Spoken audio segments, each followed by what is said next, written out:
Hello students, good morning. Welcome to your own YouTube channel learn English with Pradeep. Students, आज की class में हम clause and complex sentence जानेंगे।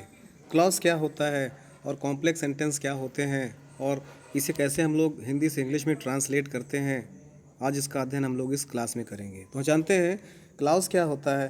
तो students, शब्दों का ऐसा समूह जो किसी वाक्य का भाग होता है और उसमें एक सब्जेक्ट तथा एक प्रेडिकेट होता है, वो क्लॉज कहलाता है। याद रखिएगा, एक क्लास में केवल एक सब्जेक्ट तथा एक ही प्रेडिकेट होता है।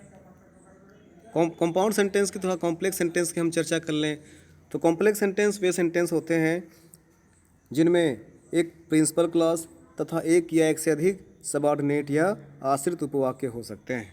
तो आइए, क्लॉज को अच्छी तरह समझने के लिए हमें नीचे दिए गए एग्जाम्पल्स को जानना आवश्यक है। एग्जाम्पल लिखा हुआ है, I met a man who was blind. मैं एक आदमी से मिला जो अंधा था। यहाँ पर देखिए, इस वाक्य को हम दो भागों में बांट सकते हैं, दो भागों में बटा हुआ है, आई मेट अ मैन और दूसरा है हु वाज ब्लाइंड।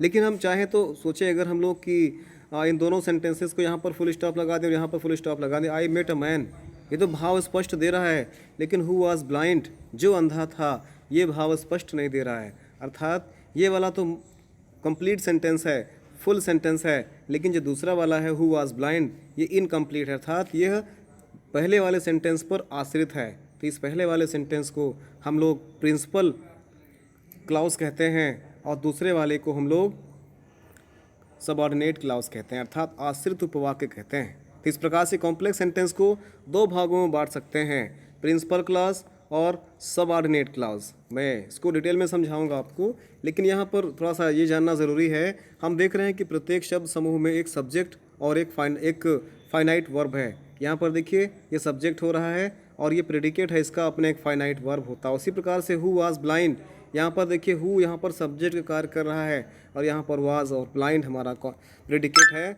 जो कि फाइनाइट वर्ब एक निश्चित क्रिया रखता है।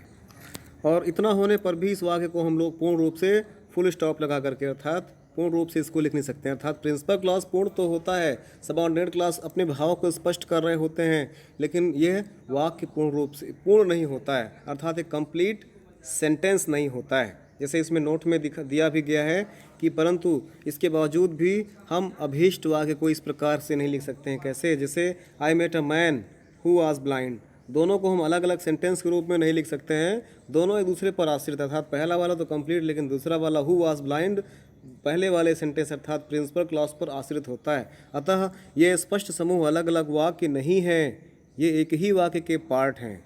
इसमें से प्रत्येक को क्लॉज कहा जाता है, अर्थात हम क्लॉज की परिभाषा निम्न प्रकार भी दे सकते हैं। जैसे क्लॉज वैसे शब्द समूह को कहा जाता है जो किसी वाक्य का अंश हो और जिसमें एक सब्जेक्ट और एक फाइनाइट वर्ब हो। A clause is a group of word which forms part of sentence and contains subject and a finite verb of its own. Example के द्वारा समझते हैं। जैसे इन एग्जाम्पल्स में दिया गया है, you will pass if you work hard.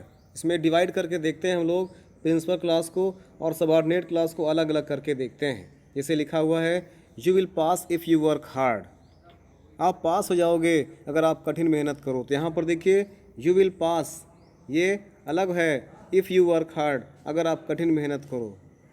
तो यू विल पास, आप पास हो जाओगे, ये स्पष्ट अर्थ दे रहा है, स्पष्ट भाव दे रहा है। इसको अपना अर्थ पूरा करने के लिए किसी अन्य क्लॉजेस की आवश्यकता नहीं है, इसलिए हम लोग यू विल पास को प्रिंसिपल क्लॉज भी कहते हैं या मुख्य वाक्य या मेन क्लॉज भी कहते हैं।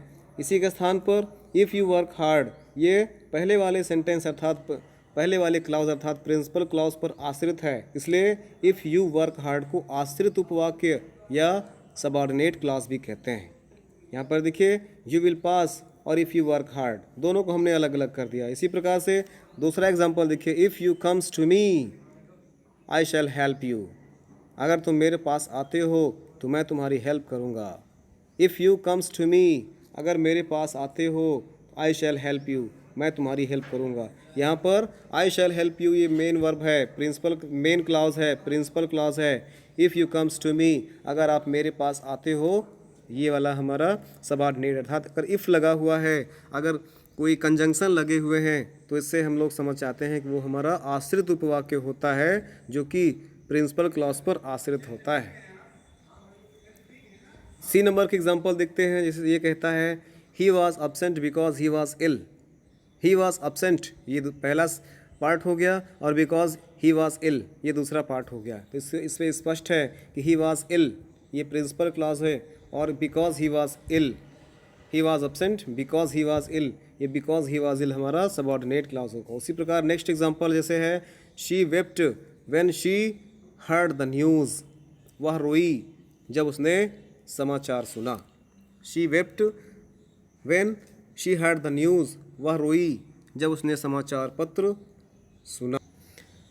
She wept when she heard the news, वह रोई जब उसने समाचार पत्र सुना। तो यहाँ पर व्हेन शी वेप्ट वह रोई पहला पार्ट हो गया, शी वेप्ट वह रोई और दूसरा पार्ट हो गया when she heard the news. तो ये हमारा प्रिंसिपल ये आश्रित उपवाक्य सबऑर्डिनेट समझते चलेंगे, डिटेल में समझते हैं, थोड़ा सा जल्दी जल्दी समझते हैं। The book that is on the table is mine, the book is mine, यहाँ पर देखिए अलग अलग होगा। द बुक इज़ माइन ये हो गया हमारा मेन या principal clause. That is on the table ये हो गया हमारा कौन सा part, subordinate clause, subordinate clause. उसी प्रकार से tell me why you did it, tell me यहाँ पर यू टेल मी यहाँ इंपरेटिव सेंटेंस है तो कहते हैं टेल मी, ये हमारा हो गया प्रिंसिपल क्लॉज। इसमें सब्जेक्ट है, इसमें यू छिपा होता है, पता है ना सबको, यू छिपा हुआ है तो टेल मी, और इसमें हमारा दूसरा प्रेडिकेट होता है, इसमें फाइनाइट वर्ब होता है। और फ्रेज और क्लॉज में थोड़ा सा अंतर ये होता है कि फ्रेज में ग्रुप ऑफ वर्ड्स होते हैं, इसमें कोई वर्ब हो या ना हो कोई महत्वपूर्ण नहीं है, लेकिन फ्रेज में अपना एक सब्जेक्ट हो, क्लॉज में अपना एक सब्जेक्ट होता है और अपना एक प्रेडिकेट होता है, ठीक है ना।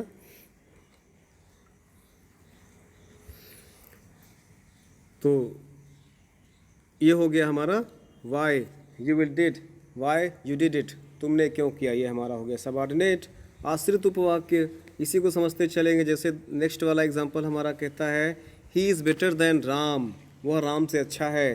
तो ही इज़ बेटर वह अच्छा है, देन राम राम से, तो he is better principal, then Ram predicate या सबऑर्डिनेट क्लॉज। उसी प्रकार से यहाँ पर देख लीजिए he lifted the gun, took aim and fired, यहाँ पर 3 पार्ट हो रहे हैं। He lifted the gun, took aim and fired, यहाँ पर he lifted the gun, he took aim, he fired बना सकते हैं ना 3, लेकिन फुल स्टॉप नहीं लगाएंगे इसमें।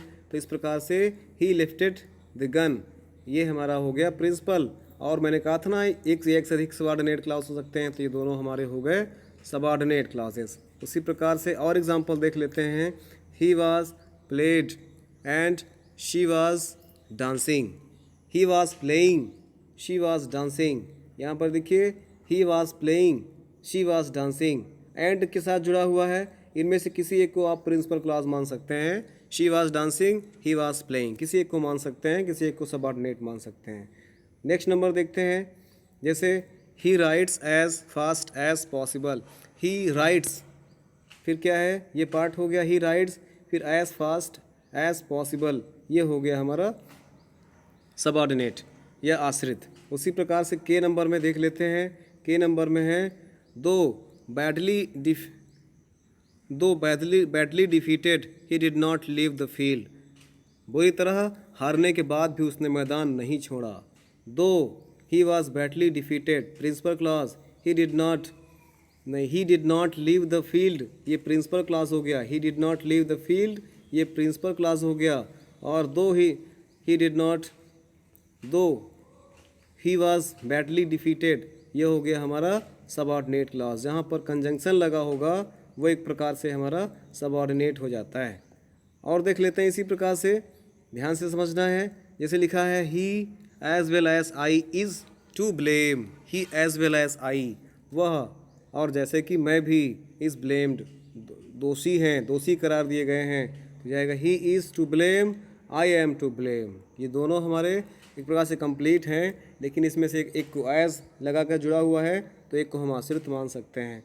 जैसे उसी प्रकार ये दिया हुआ है he came and gave me the book, he came he gave me the book वो आया और he gave me the book, और उसने मुझे बुक दिया। यहाँ पर एक को हम प्रिंसिपल क्लास मान सकते हैं, दूसरे को कोऑर्डिनेट क्लास भी मान सकते हैं।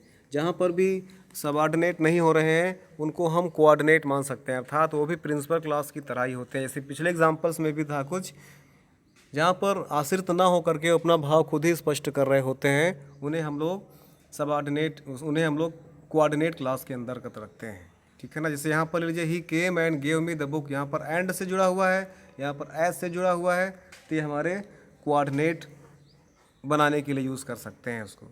जैसे कुछ नोट्स भी दिया हुआ है, जैसे ऊपर दिए गए उदाहरण से स्पष्ट है कि किसी किसी क्लास का सब्जेक्ट या वर्ब एक या दोनों अंडरस्टूड भी रह सकते हैं।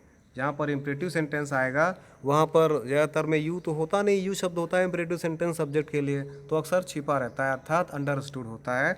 ऐसा ना हो तो आपको घबराने की आवश्यकता नहीं है। तो स्टूडेंट्स, ये था आज की class. So guys, thanks for watching the video. जय हिंद।